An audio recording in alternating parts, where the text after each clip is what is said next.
नमस्ते दोस्तों, आज सुनिए मालती जोशी जी की कहानी यातना चक्र। तो शुरू करते हैं कहानी यातना चक्र।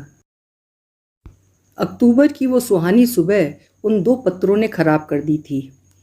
पहला पत्र बड़ौदा वालों का था, जो पिछले दिनों यहाँ भोपाल दर्शन के लिए आए हुए थे। दोनों भाई बहन 2-3 दिन तक ऐश करते रहे, भाभी की मेहमान नवाजी का लुत्फ उठाते रहे, भैया की जीप में वन विहार और भारत भवन घूमते रहे और फिर ढेर सारी आशाएं जगाकर रवाना हो गए। अब पूरे 15 दिन बाद उनके बड़े भाई का कृपा पत्र आया है कि और तो सब ठीक है, पर लड़की जरा बड़ी लगती है। ये क्या बात हुई भला? ये तो पहले ही बता दिया था कि लड़की की उम्र 34 वर्ष 3 महीने है, कद 5 फुट 2.5 इंच, वजन 130 पाउंड और रंग गेहुआ है। पिछले 12 वर्षों से कन्या महाविद्यालय में पढ़ा रही है। इतने सुविस्तृत वर्णन के बाद एक अदद फोटो भी भेजी गई थी। ये सब जान लेने के बाद ही श्रीमान यहाँ पधारे थे और यहाँ आकर उन्हें यह इल्म हुआ कि लड़की जरा बड़ी लगती है। तो श्रीमान जी क्या अपने आप को चंकी पांडे या आमिर खान की पीढ़ी का समझ रहे थे? खुद भी 40 को छू रहे थे और उनका एक ही प्लस पॉइंट था, और वो यह कि वो अब तक कुंवारे थे और शायद इसीलिए किसी षोडशी की आस लगाए बैठे थे। दूसरा पत्र बम्बई के एक सज्जन का था। उन्होंने अपने बेटे के लिए अखबार में इश्तहार दिया था और भैया ने अविलंब उसे लपक लिया था।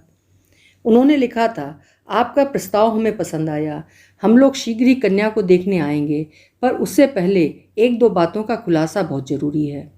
आपने लिखा है कि आपकी बहन पिछले 12 वर्षों से सर्विस में है, तो कृपया बताएं कि इस दौरान उसने कोई लोन वगैरह तो नहीं लिया जिसकी किस्तें उसके वेतन से कट रही हों। दूसरी बात यह कि क्या उसका अपना बैंक अकाउंट है, कहीं वो जॉइंट अकाउंट तो नहीं है। इस तरह की पूछताछ आपको शायद नागवार गुजरे, पर मैं मजबूर हूँ। आप तो जानते हैं कि दूध का जला छाछ भी फूंक फूंक कर पीता है। मेरी बड़ी बहू अपनी माँ की इकलौती बेटी है, ढेर सारी प्रॉपर्टी है, पर मेरा बेटा एक पाई का भी हकदार नहीं है। माँ बेटी का साझा अकाउंट है। कैसी भी मुसीबत क्यों ना आ पड़े, माँ की मर्जी के बिना हम एक धेला भी नहीं छू सकते। मेरी छोटी बहू बैंक में पीओ है। पिता का मकान बनवाने के लिए उसने कर्ज लिया था। शादी को 8 साल हो चले हैं, पर अब तक वो किस्तें चुका रही है। इसीलिए अब मजले के वक्त मैं सारी बातें पहले से ही साफ कर लेना चाहता हूँ। महाशय वाकई दूध के जले हुए थे और अब फूंक फूंक कर कदम रख रहे थे, पर उनकी स्पष्ट वादिता की आड़ में झांक रही धन लोलुपता ने मन खट्टा कर दिया। दोनों ही चिट्ठियां भैया ने गुड़ी मुड़ी करके डस्टबिन के हवाले कर दी। फिर भी मूड तो उखड़ा ही रहा। उस मनस्थिति में भीड़ भरी सड़क पर लूना चलाने का हौसला न रहा। मजबूरन ऑटो करना पड़ा और पहली झड़प ऑटो वाले से ही हो गई। मीटर के हिसाब से 9 रुपये 60 पैसे बन रहे थे। मैंने 10 का नोट थमाया तो हजरत सलाम मार के चल दिए, पर मैंने पीछा नहीं छोड़ा। उसे गिनकर 9 रुपये 60 पैसे थमाए और 10 का नोट वापस ले लिया। सुबह 10 बजे कॉलेज के गेट पर अच्छी खासी भीड़ रहती है। इस नोकझोंक का लुत्फ कई लोगों ने उठाया होगा। तभी तो स्टाफ रूम में पैर देते ही देखा मिसेज मल्होत्रा मिसेज गुप्ता की ओर देखकर आंखों ही आंखों में मुस्कुरा रही हैं। मुझे तो जैसे आग लग गई। कसैले स्वर में कहा, मिसेज गुप्ता, लोग बाग हमें कंजूस समझते हैं, पर क्या करें, पसीने की कमाई को यूं बेदर्दी से लुटाने की हिम्मत नहीं होती है। हमारे यहाँ ना ठेकेदारों के यहाँ से कमीशन आता है, न ट्रांसपोर्ट का बिजनेस चलता है। हम शाह खर्च बने भी तो किस बूते पर। ये आप किसके लिए कह रही हैं? मिसेज मल्होत्रा झल्लाईं। मैं तो एक बात कह रही हूँ, आप बुरा क्यों मानती हैं? मैंने लापरवाही से कहा। मिसेज गुप्ता मेरी बात को अनसुना कर मिस राय के कानों में कुछ फुसफुसाने लगीं। चमची कहीं की। मिसेज मल्होत्रा से रोज़ फ्री लिफ्ट मिलती है ना, इसीलिए आगे पीछे डोलती रहती है। पहला पीरियड सेकेंड ईयर बीएससी वालों का था। वैसे भी ये बदनाम क्लास है, और आज तो उन लोगों ने बदतमीज़ी की हद ही कर दी। निरुपाय होकर 2 लड़कियों को क्लास से बाहर करना पड़ा। वे बरामदे में खड़ी होकर पूरे पीरियड भर नारेबाजी करती रहीं। क्लास से निकलकर लैब में गई तो वहाँ लैब असिस्टेंट से कहा सुनी हो गई। लगा जैसे सबके सब मुझे चिढ़ाने पर आमादा हैं। आखिरी पीरियड में प्रिंसिपल ने मुझे बुलावा भेजा। मैं तो भरी बैठी ही थी। अगर वे जरा भी ऊंचा बोलती तो मेरा जवाब तैयार था, पर मुझे मौका ही ना मिला। वे नाराज़ नहीं हुई, बल्कि बड़ी बहन की सी ममता से मुझे देर तक ऊंच नीच समझाती रहीं। शाम को घर लौटी तो मैं एकदम पस्त हो चुकी थी। चाय पीकर जरा लेटने का प्लान कर रही थी कि भैया दफ्तर से लौट आए। आते ही बोले, प्रेमा जरा जल्दी से तैयार हो जाओ, एक सज्जन आ रहे हैं। ओह नो, मैंने दोनों हाथों से अपना सिर थाम लिया। ऐसे निराश नहीं होते पगली, ये आदमी मुझे काफ़ी रीजनेबल लगता है। शुरू में तो सभी लगते हैं। By the way, what is he? Caltex में एग्जीक्यूटिव पोस्ट पर है, घर में माँ है और 2 बच्चे। पहली का देहांत 4 साल पहले तीसरे प्रसव के दौरान हुआ था। कमाल करते हैं आप भी, भाभी बोली। क्या सारी बातें एक साथ ही पूछ डाली? गनीमत है कि डेथ सर्टिफिकेट दिखाने के लिए नहीं लाए। अगर तुम्हारी ननद रानी कहेंगी तो वो भी ले आऊँगा। ये सारी पूछताछ भी उसी के लिए करता हूँ। इसमें गलत क्या है भाभी? आखिर हमें पता तो होना चाहिए कि पहली पत्नी जलकर मरी है या पंखे से लटक कर। उसने सल्फास की गोलियां खाई थी या टिक 20 का सहारा लिया था। ये सब बातें पहले से ही जान लेने से रणनीति बनाने में सुविधा रहती है। बात को मैंने भरसक मजाक का पुट देने का प्रयास किया था, पर कोई हंसा नहीं। दरअसल ये विषय अब हम लोगों के लिए इतना पुराना हो गया है कि ना इस पर हंसी आती है ना रोना। पहले तो मुझे दुहाजू नाम से ही चिढ़ होती थी, पर जब से मैंने 30 पार किया है, लिस्ट में विद्रोह का भी समावेश होने लगा है। पहले 2-3 साल तक तो मैं बच्चों से उज्र करती रही, पर अब अम्मा ने मुझे समझाना शुरू कर दिया है। अब इतनी उम्र पे क्या तुम्हारी पता कोक फले ना फले। पहली का एकाध हो तो अच्छा ही है, बुढ़ापे में कुछ तो सहारा होगा। प्रैक्टिकल होना तो कोई हमारी अम्मा से सीखे। दूर पास के रिश्ते में या जान पहचान वालों में जैसे ही किसी महिला की मृत्यु का समाचार मिलता है, अम्मा यहाँ मेरे लिए संभावनाएं तलाशने लगती हैं। कई बार मुझे लगता है कि हम लोग कौवे हैं जो पिंडदान के भात के लिए घात लगाए रहते हैं। प्रेमा, 6 बजने को हैं, तैयार हो जाओ, भैया ने अपने सौम्य स्वर में एक बार फिर याद दिलाया। तो मैं अपनी तंद्रा से जागी, कमरे में आकर बाल खोल लिए और ड्रेसिंग टेबल के सामने सुन्न होकर बैठी रही। तैयार होने का कोई उत्साह ही मन में शेष न था, बस एक खाना पूरी करनी थी। उत्साह भी बेचारा कब तक साथ देगा। उम्र के 16वें वसंत से यह सिलसिला शुरू हुआ है। शुरू में बड़ी उमंग थी, अपने सपनों के राजकुमार को देखने की उत्सुकता होती थी।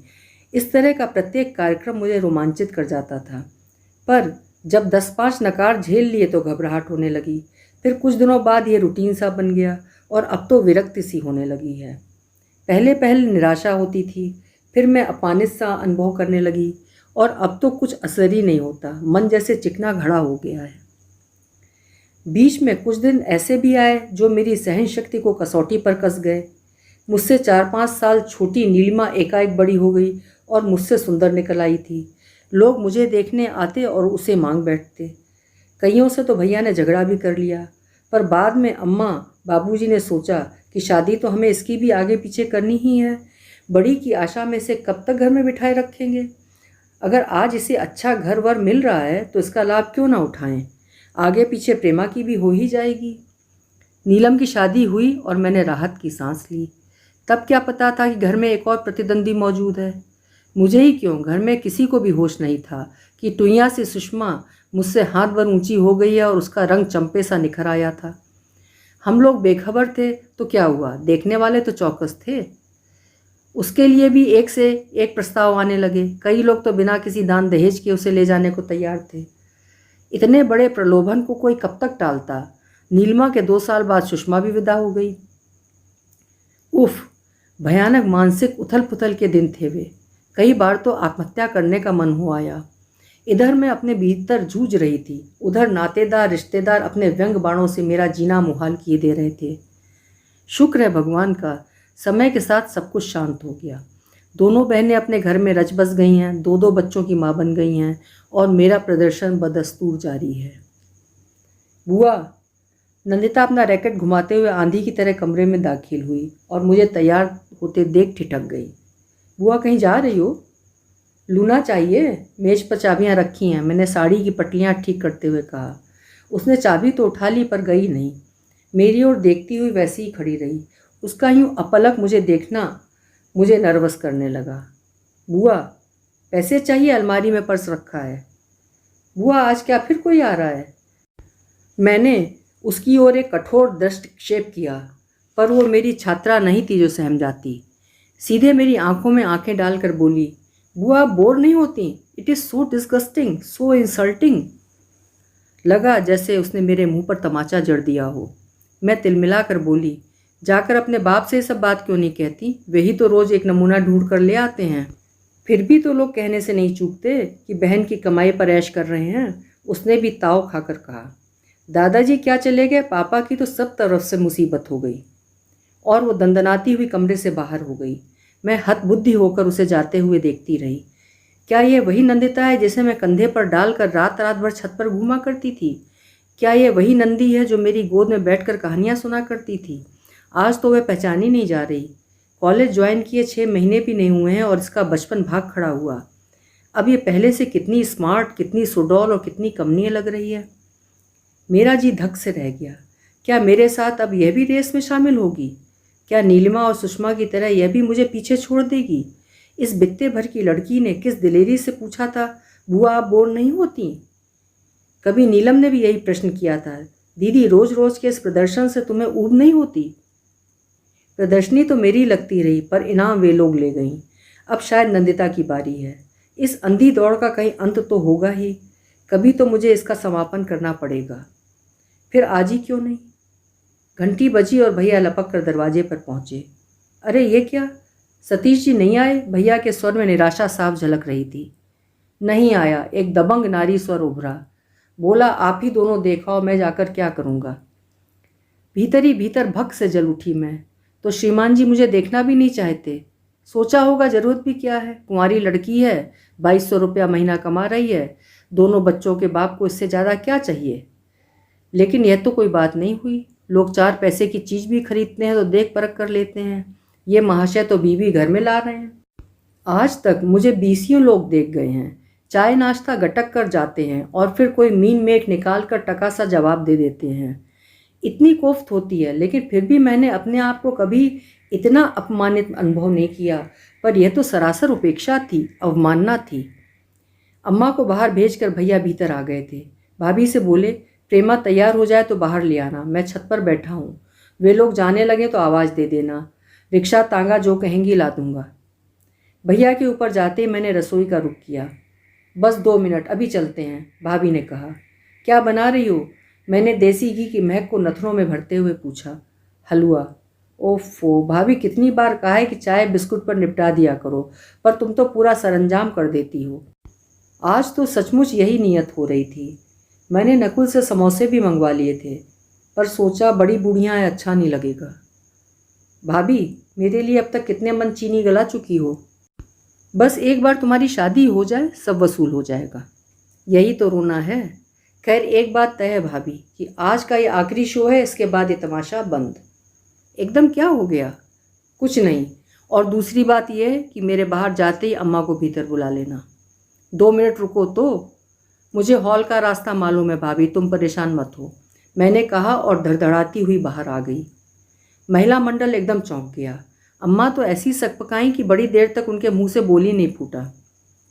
अम्मा चाहती हैं कि मैं भाभी के पीछे पीछे नजरें झुकाए हुए हौले हौले ढक बढ़ती हुई सिया सुकुमारी की तरह कमरे में दाखिल हूँ।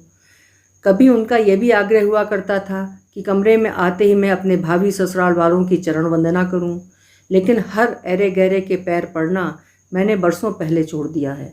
1-2 बार संभावित वर की बहन या भतीजी के रूप में मेरी भूतपूर्व छात्राएं आदम की थीं, बस तभी से मैंने विद्रोह का झंडा गाड़ दिया था। रही सही मर्यादा आज समाप्त हो गई। भाभी कहाँ हैं? अम्मा ने डपट कर कहा। काम कर रही हैं और तुम्हें भीतर बुला रही हैं। अम्मा ताव खाकर उठीं। उनके जाते ही मैंने पर्दा अच्छे से खींच दिया और फिर सामने वाली कुर्सी पर इत्मीनान से बैठ गई। आप लोगों में से सतीश जी की माँ कौन है? दोनों भौचक होकर पहले मुझे और फिर एक दूसरे को तकने लगीं। बड़ी देर बाद दुबली पतली महिला ने कहा, मैं सतीश की माँ हूँ, ये मेरी छोटी बहन है, सतीश की मौसी। मौसी जी बुरा सा मुँह बनाए बैठी रहीं। जाहिर था उन्होंने मुझे पहली नज़र में रिजेक्ट कर दिया था। सतीश जी क्यों नहीं आए? मैंने दूसरा प्रश्न दाग दिया। वे फिर एक दूसरे को देखने लगी। फिर माँ जी ही बोली, वो तो बेटा शादी ही नहीं करना चाहता, मैं ही पीछे पड़ी रहती हूँ। आखिर बच्चों को कोई देखने वाला तो हो घर में, मैं क्या हमेशा बैठी रहूँगी? मैंने बहुत जिद की तो बोला, तुम्हें बहू चाहिए तो जाओ, तुम ही पसंद करके लाओ। क्या पहली बहू भी आप ही ने पसंद की थी? हाँ, पहले तो हम ही दोनों पसंद कर आए थे, फिर पीछे से भाई बहन भी गए थे देखने। पहले वाली की तो बात ही और होती है, मौसी जी ने ज़बरदस्ती सांस भरकर कहा। अब तो ऐसा है कि बच्चों के लिए घर बसाना है। देखिए माँ जी, मैंने मौसी जी की बात को जरा भी तवज्जो न देते हुए कहा, मेरी उम्र 35 को छू चली है। पिछले कई सालों से मेरे लिए वर्क की तलाश जारी है। बीसियों बार मैं इस दर्दनाक अनुभव से गुजर चुकी हूँ। यूँ कहिए कि एकदम लहूलुहान हो चुकी हूँ। फिर भी जंग जारी है।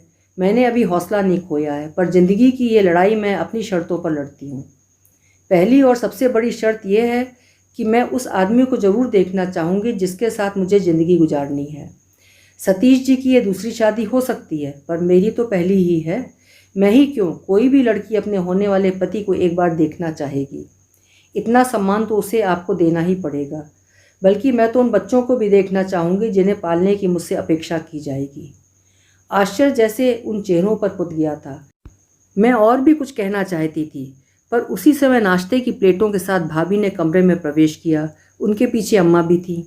मैंने चुपचाप खिसक लेना ही श्रेयस्कर समझा। उस रात घर का वातावरण बहुत तनावपूर्ण था। अम्मा बहुत गुस्से में थी। उन्होंने कहनी अनकहनी सब सुना डाली। बोली, भाई बेचारा तो जूते चटका चटका कर कहाँ कहाँ से रिश्ते ढूंढ कर लाता है, और लड़की ऐसी बेसहूर है कि किए किराए पे पानी फेर देती है। भैया शांत भाव से समझा रहे थे। मैं तुम्हारा फ्रस्ट्रेशन समझता हूँ प्रेमा, पर तुम ही बताओ और उपाय भी क्या है। और सबकी बातों का मेरे पास एक ही उत्तर था, बस बहुत हो चुका, अब और नहीं, कभी नहीं। उस दिन शायद रविवार था। भैया भाभी ने बहुत दिनों के बाद शॉपिंग का प्रोग्राम बनाया था। अम्मा किसी सहेली के पोते के मुंडन समारोह में सुबह से गई हुई थी। नंदिता की सहेली के यहाँ वीसीआर आया हुआ था और नकुल अपने क्रिकेट में व्यस्त था। घर पर मैं बिल्कुल अकेली थी और उस एकांत का, उस शांति का मैंने भरपूर लाभ उठाया था। खाना खाकर जो बिस्तर में दुबक गई थी तो पूरा दिन वहीं गुजार दिया था। न टीवी खोला, न चाय बनाई। सोच लिया था कि जब तक घंटी नहीं बजेगी उठूंगी नहीं। कमबख्त घंटी बजी गई। जरूर नकुल के दोस्त होंगे, जरा चैन नहीं लेने देते। वो तो गनीमत थी कि आज मैच है, नहीं तो अब तक बीसियों बार उठना पड़ता। भुनभुनाते हुए मैंने दरवाज़ा खोला। एक अपरिचित सज्जन खड़े थे। राजेश्वर दयाल जी यहीं रहते हैं? जी, लेकिन वो इस समय घर पर नहीं हैं, देर रात तक लौटेंगे। आप? मैं उनकी बहन हूँ। भाभी भैया के साथ गई हैं। दरअसल आप ही से काम था। भीतर आने के लिए नहीं कहेंगी? तब होश आया कि मैं दरवाज़ा घेर कर खड़ी हूँ। पीछे हटते हुए कहा, आइए। मेरे बच्चे भी मेरे साथ हैं, तो बुला लीजिए ना। उन्होंने पीछे मुड़कर आवाज़ दी, बबली, पिंटू इधर आओ, आंटी बुला रही हैं। बच्चे जो स्कूटर पर बैठे थे सहमे से अंदर आए। नमस्ते आंटी। नमस्ते, आइए भीतर आइए। मैं उन लोगों को हॉल में लिवा लाई। घड़ी की ओर देखते हुए मैंने पूछा, बच्चे स्पाइडरमैन देखना चाहेंगे? शायद। मैंने टीवी ऑन कर दिया। सच, अजनबी लोगों को झेलना पड़े तो टीवी बहुत काम आता है। आप लोग देखिए, तब तक मैं पानी ले आऊँ। हाँ, पानी तो हम ज़रूर पी लेंगे। वैसे हम लोग कुछ देखने नहीं दिखाने आए हैं। मैं सतीश कुमार हूँ और ये मेरे दोनों बच्चे हैं। मुझे काटो तो खून नहीं। वहाँ से जो भागी तो सीधे कमरे में आकर ही दम लिया। आईने में शक्ल देखी, पूरे 12 बज रहे थे। दिन भर बिस्तर पर पड़े पड़े साड़ी का सत्यानाश हो गया था। सुबह शैम्पू किए हुए बाल अब तक वैसे ही सूखे, उलझे और बेतरतीब बने हुए थे। क्या इम्प्रेशन बना होगा। मैंने मेहमानों को प्यासा ही छोड़ दिया और गैस पर चाय चढ़ा दी। अपने को ठीक करने के लिए मुझे इतना समय तो दरकार ही था। चाय और नाश्ता लेकर जब मैं बाहर आई तो मेरा हुलिया एकदम बदला हुआ था। अरे, आप तो बेकार तकल्लुफ़ करती रहीं, पानी ही काफ़ी था, उन्होंने कहा। फिर उन्होंने नमकीन और बिस्कुटों की प्लेटें बच्चों की ओर आगे सरका दी और अपनी कुर्सी की दिशा बदलकर एकदम मेरे सामने मुखातिब होकर बैठ गए। उनकी चौकस नज़रों को अनदेखा करते हुए मैंने चाय का कप उनके आगे सरका दिया। थैंक्स, उन्होंने कहा और कप उठा लिया। फिर थोड़ी देर बाद बोले, आप भी और लोगों जैसी ही हैं। क्या मतलब? मौसी जी ने जो वर्णन किया था उससे लगा था कि मेरी मुलाकात किसी तोप किस्म की महिला से होगी, पर आप तो एकदम सामान्य हैं, औरों की तरह। आप भी तो अपने देखने दिखाने को लेकर, पहनावे को लेकर कॉन्शियस हैं, जागरूक हैं। This is very feminine, you know. क्या फेमिनाइन होना अपराध है? नहीं, अपराध तो नहीं, पर मौसी की बातों से जो इमेज बनी थी। आपकी मौसी बहुत अच्छा इंप्रेशन लेकर नहीं गई, मुझे मालूम है। पुरानी पीढ़ी की हैं ना, इसलिए बुरा मान गई। उनका कहना था कि आप अपनी बात घर के किसी बड़े बुजुर्ग से कहलवाती तो अच्छा होता। मेरी अब वो छुई मुई उम्र नहीं रही कि किसी माउथ पीस की ज़रूरत पड़े। माँ लेकिन बहुत खुश हुई, बोली कि अगर 10-5 लड़कियां भी ऐसी निकल आएँ तो लड़के वालों के दिमाग दुरुस्त हो जाएंगे। आपकी माँ ने ऐसा कहा? हिंदुस्तान में लड़के की माँ तो ऐसी भाषा नहीं बोलती। वो लड़कियों की माँ भी हैं, 3-3 कन्यादान कर चुकी हैं, कड़वे मीठे सारे अनुभव उनके पास हैं, इसीलिए तो आपसे बहुत प्रभावित हुई हैं। और आप? मुझे भी आपने सोचने के लिए मजबूर कर दिया। मैंने देखा कि आपकी बातों में दम है, इसीलिए तो बच्चों को यहाँ लेवा लाया। सोचा उन्हें भी आपसे मिलवाना चाहिए, उन्हें भी तो अपने होने वाली माँ को देखने परखने का हक है। किसी अनजान व्यक्तित्व को एकदम से उन पर थोप देना तो अन्याय होगा। सतीश जी, मैंने गंभीर स्वर में कहा, एक बात ध्यान में रख लीजिए, आप किसी को भी पत्नी बनाकर ले आइए, बच्चे उसे एकदम से माँ के रूप में स्वीकार नहीं करेंगे। बच्चों के मन में माँ की एक प्रतिमा होती है, वहाँ वे किसी दूसरी औरत की कल्पना भी नहीं कर सकते। इसलिए ये रिश्ता, ये संबोधन उन पर कभी मत थोपिए। सारी समस्याएं इसी हठधर्मी से जन्म लेती हैं। आप क्या मनोविज्ञान पढ़ाती हैं? जी नहीं, मेरा विषय केमिस्ट्री है। आपकी सोच तो बहुत गहरी है। मेरे पास इतनी फुर्सत जो है। स्पाइडरमैन ख़त्म हो गया था और वे एकदम उठ खड़े हुए।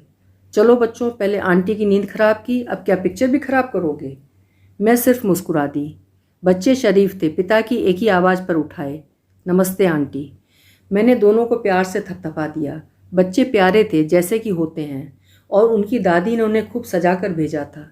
लड़की को देखकर सहज ही अनुमान लगाया जा सकता था कि उन लोगों की माँ बड़ी सुंदर रही होगी। तभी तो श्रीमान जी को अब और किसी को देखने का चाव नहीं रहा। जानते हैं ना कि अब उतनी सुंदर पत्नी तो मिलने से रही। स्कूटर स्टार्ट होने की आवाज़ आई तो मुझे होश आया। बच्चे पिछली सीट पर बैठकर मुझे टाटा कर रहे थे। मन हुआ दौड़कर जाऊं और पूछूं, बच्चों तुमने मुझे पास किया कि नहीं? ए नन्हे फरिश्ते, इस यातना चक्र से तुम ही मुझे मुक्ति दिला सकते हो। तुम पर ही मेरी आशाएं टिकी हैं। तब तक स्कूटर आंखों से ओझल हो चुका था और पीछे धूल का गुबार छोड़ गया था। ये थी आज की कहानी दोस्तों। कहानी आपको कैसी लगी कमेंट बॉक्स में ज़रूर लिखिएगा। और हाँ, मेरे चैनल को सब्सक्राइब करना न भूलिएगा। कल मैं आपसे फिर मिलूँगी एक फेमस राइटर की कहानी के साथ।